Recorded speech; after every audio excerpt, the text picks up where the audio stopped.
Meet Bob. Bob is preparing for a presentation about a town in China for his history class. Let's eavesdrop on his thought process. How do I even pronounce that? Everyone's gonna laugh. 2,834,942? How am I supposed to remember that? I wish I knew where to order pizza around here.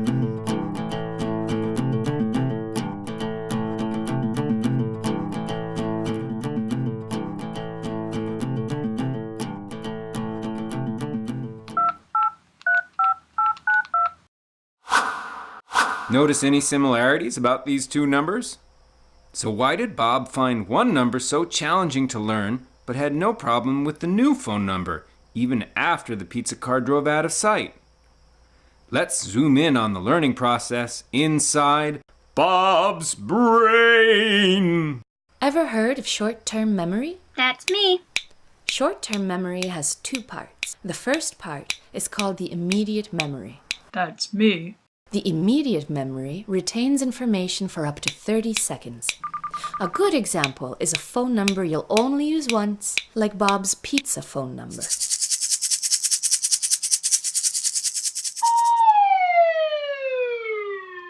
So how is Bob ever going to remember anything for longer than 30 seconds? Meet the second part of short-term memory. It's called working memory. That's me. This is where the real work of learning happens. As a baby, your working memory can hold 2 items of information at a time.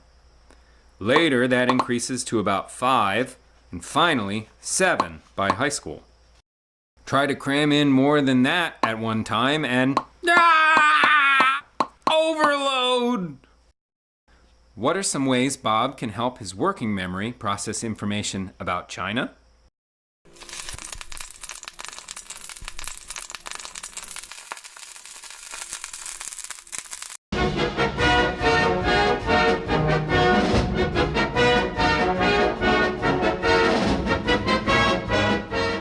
Quizzing yourself, writing it in your own words, saying it out loud, maybe to a friend, linking it with old information, and doing these things a lot, even daily, are all ways to activate working memory.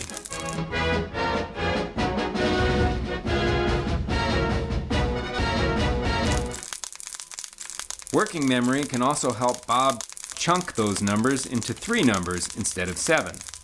You can also link new information with things he already knows, like the San Francisco 49ers and 52 cards in a deck. Hey, you might be wondering, where did those come from? Meet long-term memory. That's me. Long-term memory is where all the information you learn is stored for future use. The wheels on the bus go round and round, round and round, round and... Most of us actually liked that song when we were little because it fit with the world we knew. It gave us a positive feeling and was meaningful to our daily lives. The more times we sang that song with teachers, family, librarians, the more permanent it became. Ready for another example? Lisa just sat down to study a science unit on refraction. How can anyone focus with all this noise?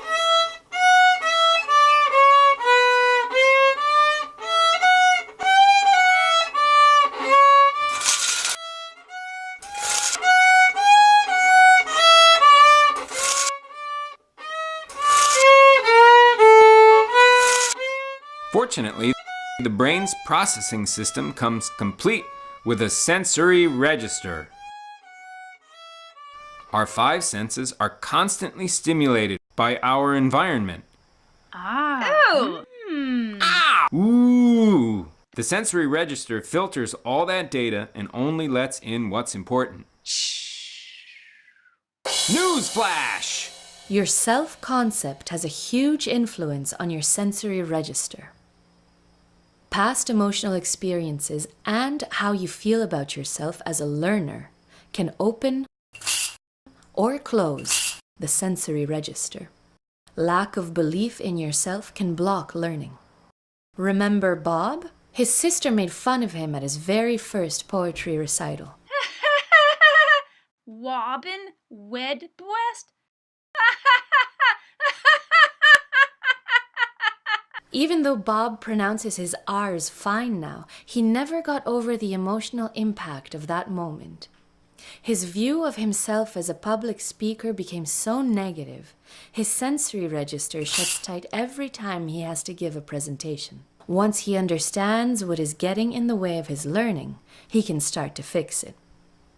If you don't feel safe and in a good place emotionally, the sensory register will just shut down. Let's see how Lisa's doing. We can follow her brain's learning process as she learns the science behind rainbows and refraction. She's always loved rainbows, so she's feeling positive about studying and her sensory register is open.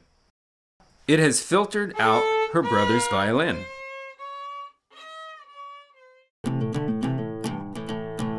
Information enters her immediate memory and passes into her working memory.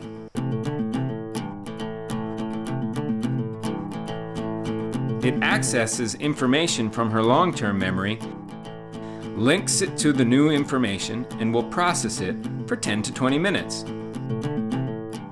It's pretty likely she will use that information often, and it will earn a place in her long-term memory.